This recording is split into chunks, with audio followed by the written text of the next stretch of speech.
సమరం భవితా ఛానల్కు స్వాగతం.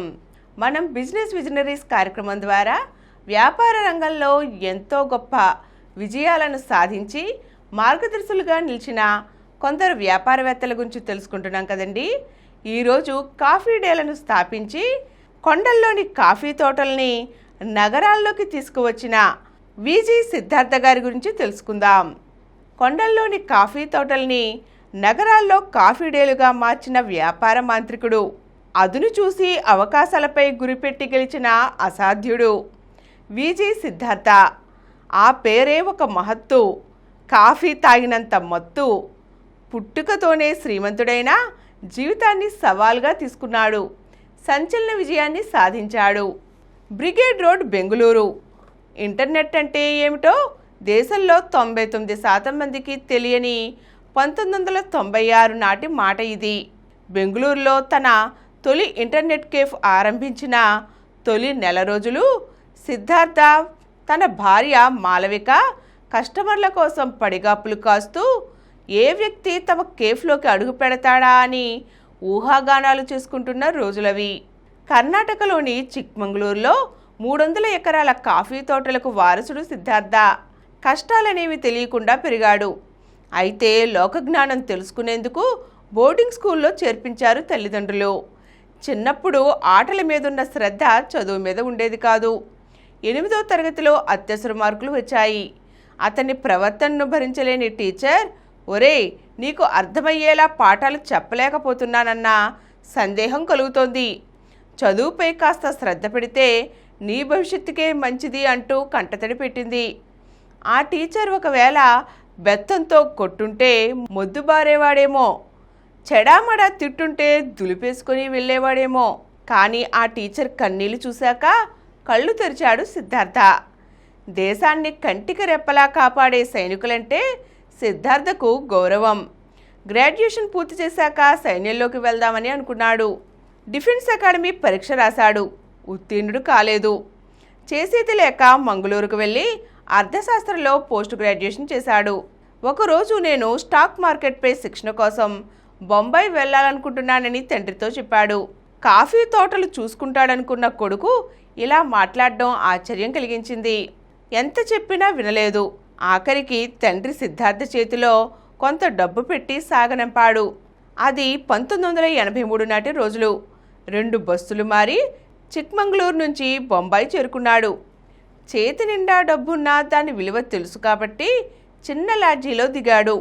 నారిమన్ పాయింట్లోని బహుళ అంతస్తుల భవనం చేరుకునేందుకు లిఫ్ట్ ఎక్కడం అదే తొలిసారి.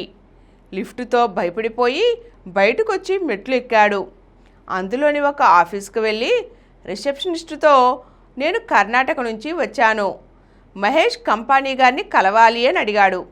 ఆయన్ని కలవడానికి కొన్ని రోజుల నుంచి ఎదురు చూసేవాళ్ళు చాలామందే ఉన్నారు. నువ్వు వచ్చి ఇప్పుడు కలుస్తానంటే ఎలా కుదురుతుంది? నెల రోజుల ముందు అపాయింట్మెంట్ తీసుకున్నా కష్టమే అంది రిసెప్షనిస్ట్. పదే పదే బతిమలాడితే ఆయన గదిలోకి వెళ్లేందుకు అనుమతించింది. సార్, మీ గురించి చాలా చదివాను, విన్నాను. నేను ఎకనామిక్స్ పట్టభద్రుణ్ణి.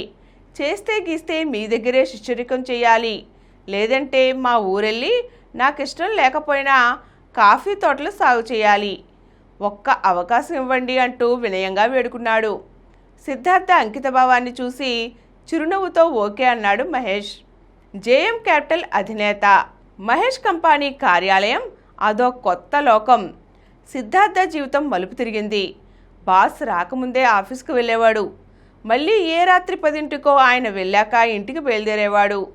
రోజు మహేష్ కంపానీ ఫైళ్ళు క్యారియర్ పట్టుకొని కారెక్కించడం సిద్ధార్థకు అలవాటు. స్టాక్ మార్కెట్లో పాఠాలు, ట్రేడింగ్ మెలకువలు ఆపోసన పట్టాడు. సిద్ధార్థ ఉత్సుకతకు పట్టుదలకు ముగ్ధుడయ్యాడు కంపానీ. ఆయన చెప్పిన ఒక సూత్రం, షేర్ మార్కెట్లో ఉద్వేగం పనికిరాదు. ఆస్తులు అమ్మి షేర్లు కొనకూడదు. షేర్లలో వచ్చిన లాభాల్లో సగం సొమ్మును రియల్ ఎస్టేట్కు మళ్లిస్తుండాలి. అప్పుడే పైకొస్తామని. స్టాక్ మార్కెట్ గురించి కొంత అవగాహన వచ్చాక సొంతూరుకు వచ్చేశాడు. బొంబాయి నుంచి కొడుకు వచ్చేశాడన్న సంతోషం ఎక్కువసేపు నిలవలేదు తల్లిదండ్రులకు. ఎందుకంటే రావడంతోనే నేను బెంగళూరులో స్టాక్ బ్రోకర్ బిజినెస్ చేద్దామనుకుంటున్నా, డబ్బు కావాలి అని అడిగాడు సిద్ధార్థ. తల్లిదండ్రులు చేసేది లేక 7.5 లక్షలు చేతికిచ్చి ఒకవేళ వ్యాపారంలో నష్టపోతే తిరిగొచ్చి కాఫీ తోటలు చూసుకో అని చెప్పి పంపించారు. 5 లక్షలు పెట్టి బెంగళూరులో స్థలం కొన్నాడు. ఒకవేళ స్టాక్ మార్కెట్లో నష్టపోతే తాను కొన్న స్థలం ధర పెరిగి పెట్టుబడికి డోకా రాదన్నది అతని ఆలోచన. ఆ ధైర్యంతోనే శివన్ సెక్యూరిటీస్ అనే స్టాక్ బ్రోకింగ్ కంపెనీ ప్రారంభించాడు. బొంబాయిలో సంపాదించిన పరిజ్ఞానం ఇక్కడ పనికొచ్చింది. వచ్చిన లాభాలతో చిక్మంగళూరులో కాఫీ తోటలు కొనేవాడు. కొన్నాళ్లకు శివన్ సెక్యూరిటీస్ వే టు వెల్త్గా మారింది. 1985 నుంచి 1993 వరకు సుమారు 3,000 ఎకరాల కాఫీ తోటల్ని కొనడం సిద్ధార్థ సాధించిన పెద్ద విజయం. బాబ్రీ మసీదు కూల్చివేత, బొంబాయిలో బాంబు పేలుళ్లు తదితర పరిణామాలతో స్టాక్ మార్కెట్ కుప్పకూలింది.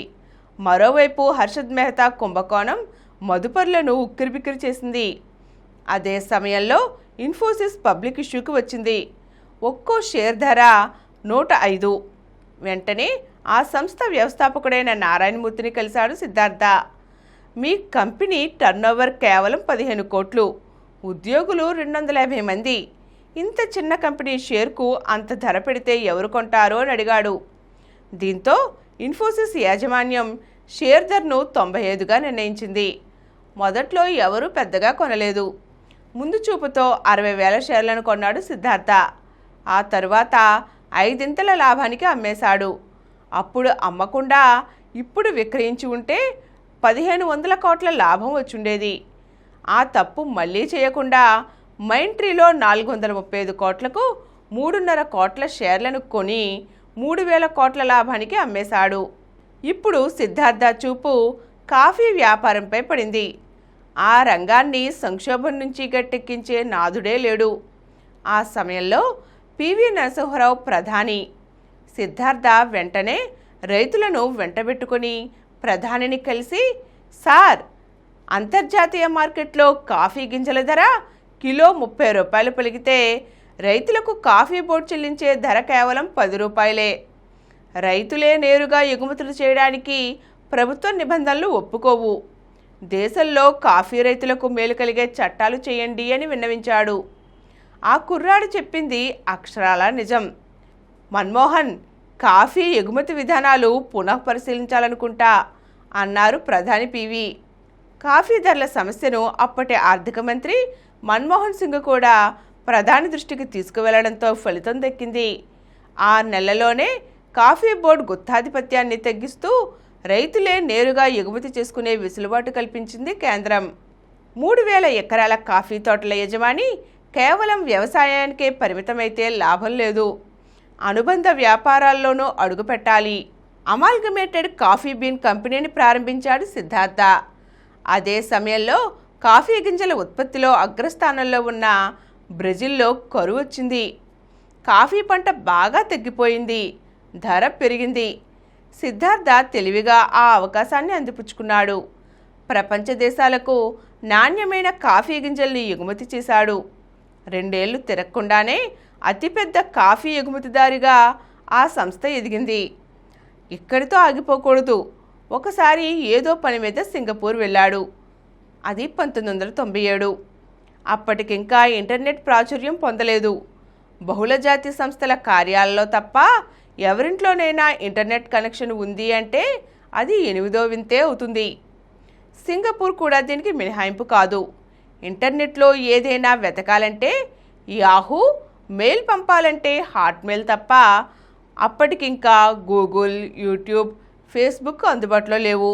అక్కడ ఇంటర్నెట్ బీర్ కెఫే కనిపించింది.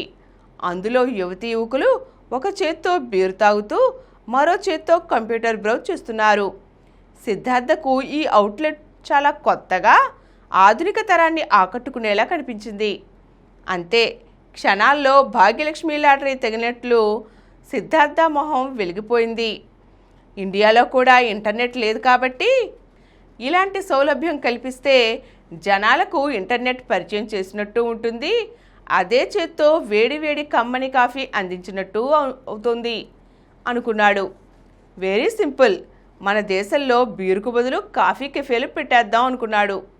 అక్కడికక్కడే తాజా గింజల్ని మర ఆడించి గుమగుమలాడే కాఫీని చేసివ్వడం కెఫే ప్రత్యేకత.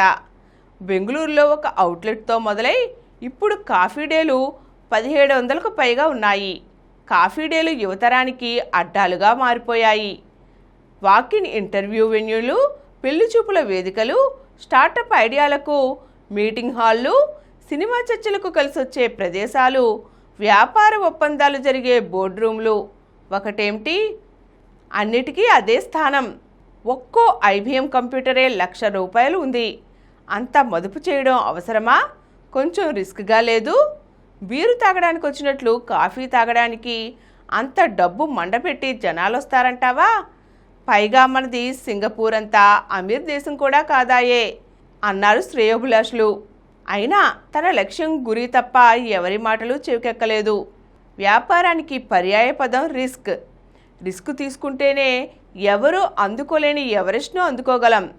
ఎవరూ సాధించలేనిది అద్భుతాన్ని చేసి చూపెడితే ఆ కిక్కే వేరు అనుకుంటూ తన జీవితాన్నే రిస్కుల వలయంగా ఉత్కంఠభరితంగా మలుచుకుని విజయాలమయంగా తీర్చిదిద్దుకున్నాడు. ఇంటర్నెట్ అంటే ఏమిటో తెలియని 1996లో బెంగళూరులోని బ్రిగేడ్ రోడ్లో తొలి ఇంటర్నెట్ కెఫేను ప్రారంభించాడు. భార్య మాలవిక, సిద్ధార్థ తమ కేఫ్లోకి ఎవరు అడుగు పెడతారా అని పడిగాపులు పడేవారు.